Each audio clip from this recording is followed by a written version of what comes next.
Hi යාළුවනේ කොහොමද ඔයාලට හැමෝටම good morning කියලා ප්‍රාර්ථනා කරනවා.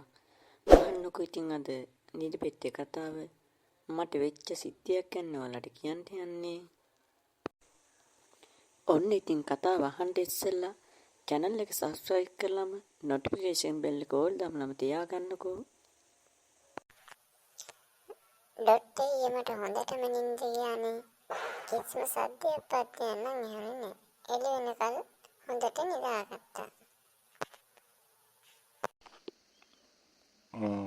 මන් දුන්න නිදිමිටි හරියට පාවිච්චි කරලා වගේනේ. හොඳට නිින්ද යන්න තියෙනවා. අයියෝ නෑ ඩොට්ටේ. ඒ දුන්න නිදිමිටි මගේ වයිප් නේ දුන්නේ. ඒ හින්දා මං හොඳට නිදාගත්තා. කිසිම කරදරයක් වුණේ නෑ ඊයේ. බලන්නකෝ ඉතින් මට වෙච්ච සිද්ධියක් ගැන මම ඔයාලට කිව්වේ. තවත් අලුත් සිද්ධියකින් හමු වෙන්නම්. එතකල් මම ඔයාලගෙන් සමුගන්නම්.